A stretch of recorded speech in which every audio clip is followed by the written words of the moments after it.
ശ്രീ മഞ്ഞളാംകുഴി അലി, അങ്ങേക്ക് 6 minute. Sir, ഞാൻ ഈ ധനവിനിയോഗ ബില്ലിനെ എതിർക്കുന്നു. കഴിഞ്ഞ വർഷം ബജറ്റ് പാസ്സാക്കി അതിനനുസരിച്ച് തുക വിനിയോഗിക്കാൻ ഇതേപോലൊരു ധനവിനിയോഗ ബില്ലും പാസ്സാക്കി സഭ അംഗീകാരം നൽകുകയും ചെയ്തു. എന്നാൽ അതിനുശേഷം സർ എന്താണ് ഇവിടെ സംഭവിച്ചത്? പദ്ധതി വീതത്തിൻ്റെ 50% വെട്ടിക്കുറച്ചു.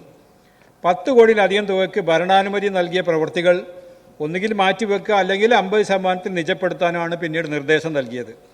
5 കോടി വരെയുള്ള പ്രവൃത്തികൾ ആണെങ്കിൽ ഭരണാനുമതി നൽകിയതിന് ശേഷം ആവശ്യമുണ്ടോ എന്ന് സ്വകാര്യമായിട്ട് ചോദിക്കുക സർ വകുപ്പിനോട്.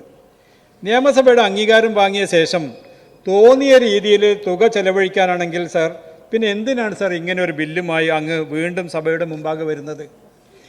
സർ, അല്ലെങ്കിൽ തന്നെ കഴിഞ്ഞ കുറേ സാമ്പത്തിക വർഷമായി ബജറ്റ് മാനേജ്മെൻറ്റിൽ ഗുരുതരമായ പിശകുകളും ക്രമരാഹിത്യവും ഉണ്ടാകുന്നുണ്ട്. സംസ്ഥാന സമ്പദ് വ്യവസ്ഥയെക്കുറിച്ച് ഓഡിറ്റ് റിപ്പോർട്ടിൽ C&AG ചൂണ്ടിക്കാട്ടിയിട്ടുള്ളതാണ് ഇത് സർ. ഇവിടെ ഒരു ധനവിനിയോഗ ബിൽ അവതരിപ്പിക്കുന്നത് തന്നെ ബജറ്റിലെ വകയിരുത്തലുകൾക്ക് അനുസൃതമായി ചെലവ് ചെയ്യാനുള്ള അനുമതിക്കാണ്. എന്നാൽ ഈ സർക്കാരിൻ്റെ ധനകാര്യ മാനേജ്മെൻറ്റിൽ ഏറ്റവും ഗുരുതരമായ ക്രമരാഹിത്യം നിയമസഭ പാസാക്കുന്ന ധനവിനിയോഗത്തിനനുസരിച്ചല്ല സർ സർക്കാർ ചെലവ് ചെയ്യുന്നത്. പരിധിക്കപ്പുറമുള്ള ചെലവുകൾ ഭരണഘടനയുടെ 205 ആർട്ടിക്കിളിന് വിരുദ്ധമാണെന്നതുപോലും വകവെക്കാതെയാണ് അധിക ചെലവ് ചെയ്യുന്നത്. സർ, 2019 മുതൽ, അതായത് ഏകദേശം 5 വർഷങ്ങൾക്ക് മുമ്പേ അവിടെ മുതൽ ഏകദേശം 1685 കോടിയുടെ അധിക ചെലവ് ഇനിയും ക്രമപ്പെടുത്തിയിട്ടില്ല സർ. എങ്ങനെയാണ് സർ നമ്മൾ ഫൈനാൻസ് ഡിപ്പാർട്ട്മെന്റ് പോകുന്നത്?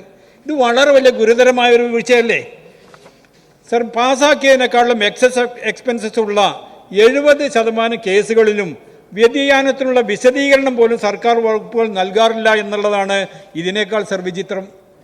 നിയമസഭയോട് ഇവർക്കൊന്നും യാതൊരു തരത്തിലുള്ള അക്കൗണ്ടബിലിറ്റി ഇല്ലേ? 2022-23 1945 കേസുകളിൽ വ്യതിയാനത്തിനുള്ള വിശദീകരണം ഇനിയും സമർപ്പിക്കാനുണ്ട് സർ. 2022-23 മുതൽ സർക്കാരിൻ്റെ സാമ്പത്തിക ഉത്തരവാദിത്തം ഉറപ്പാക്കുന്നതിനുള്ള അധികാരം നിയമസഭയ്ക്കുണ്ട്. അത് പരിമിതപ്പെടുത്തുന്നതിനാണ് സർക്കാർ ശ്രമിച്ചു വരുന്നത്. തോന്നിയതുപോലെ ചെലവ് ചെയ്യാനാണെങ്കിൽ എന്തിനാണ് സർ വീണ്ടും ഇതേപോലൊരു ധനവിനിയോഗ ബില്ല് പാസ്സാക്കുന്നത്? ഈ ബജറ്റ് സർ ആരെ പറ്റിക്കാനാ? ഈ കൂടിയിരുന്ന് ചർച്ച ചെയ്തതൊക്കെ വെറുതെ ആയല്ലേ?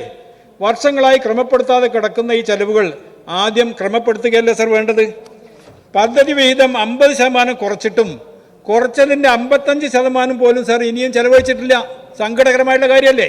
നമ്മുടെ പല വകുപ്പുകൾക്കും പദ്ധതി നിർവഹിക്കാനുള്ള ശേഷിയില്ല, അല്ലെങ്കിൽ അത് സർ വളരെ ദുർബലമാണ്, വീക്കാണ്. ഇത് കാരണമാണ് പദ്ധതി ചെലവ് കുറയുന്നത്. പദ്ധതി ചെലവ് തന്നെ സാമ്പത്തിക വർഷത്തിൻ്റെ ഏറ്റവും അവസാനമാണ് സർ ഉണ്ടാകുന്നത്. സാമ്പത്തിക വർഷാവസാനത്തിൻ്റെ തിടുക്കത്തിലെ ചെലവ് സമ്പത്തിൻ്റെ ഔചിത്യമില്ലായ്മയാണ് സർ. സർ, ബജറ്റ് എസ്റ്റിമേറ്റും ആക്ച്വൽ എക്സ്പെൻസസും തമ്മിൽ വലിയ ഗ്യാപ്പ് ഉണ്ടാകുന്നു. യാഥാർത്ഥ്യത്തിന് നിരക്കാത്ത പ്രപ്പോസലുകൾ അടിസ്ഥാനമാക്കിയാണ് ബജറ്റ് വകയിരുത്തലുണ്ടാകുന്നത്. തുടർച്ചയായ വർഷങ്ങൾ വീണ്ടും വീണ്ടും ഈ പെശകുണ്ടാകുന്നു എന്നുള്ളത് സങ്കടകരമായിട്ടുള്ളൊരു കാര്യം തന്നെയാണ് സർ.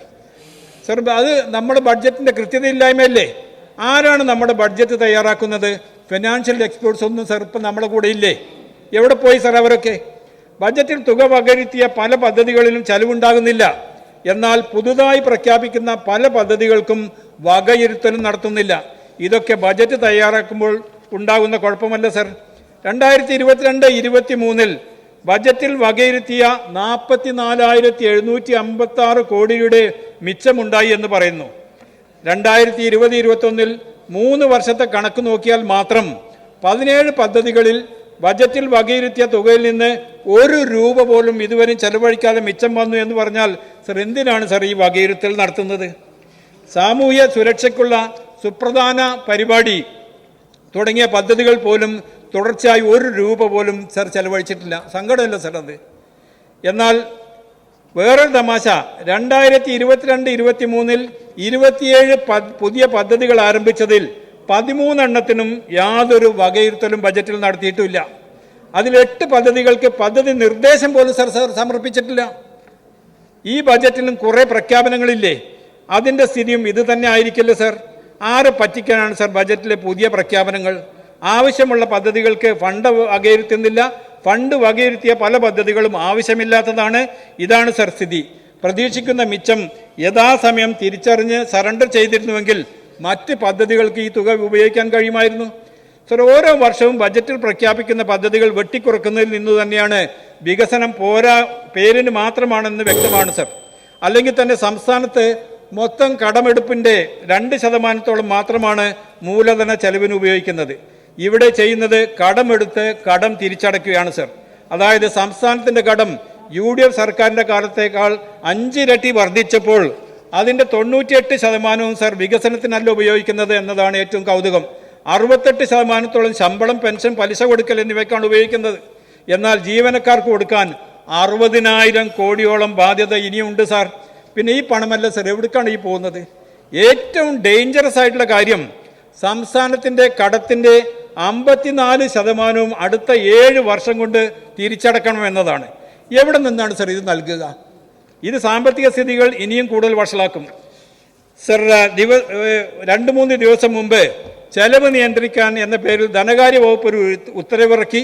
ഇതിൽ ഇനി മുതൽ ടൈപ്പിസ്റ്റ്, ഓഫീസ് അറ്റൻഡന്റ് തസ്തികകൾ ഉണ്ടാകുന്ന ഒഴിവുകളിൽ PSC നിയമനം നടത്തരുതെന്നും അത്യാവശ്യ സാഹചര്യമുണ്ടെങ്കിൽ കരാർ നിയമനം നടത്താനുമാണ് സർ നൽകിയിട്ടുള്ള നിർദ്ദേശം.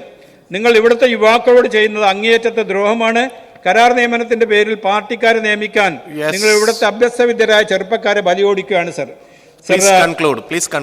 കുത്തഴിഞ്ഞ് കിടക്കുന്ന സംസ്ഥാനത്തെ ഈ ധനകാര്യ മാനേജ്മെന്റ് കാരണം നമ്മുടെ ബജറ്റ് സംവിധാനത്തിൽ തന്നെ ഉണ്ടാക്കിയിട്ടുള്ള ക്രമരാഹിത്യം നാളിതുവരെ കറക്റ്റ് ചെയ്യാത്തതിനാലും സഭ പാസാക്കുന്ന ധനവിനിയോഗത്തിന് അനുസരിച്ചല്ല സർക്കാർ ചെലവ് ചെയ്യുന്നത് എന്ന് ബോധ്യപ്പെട്ടതിനാലും ഈ ധനവിനിയോഗ ബില്ലിനെ സർ ഞാൻ ശക്തമായി എതിർക്കുന്നു.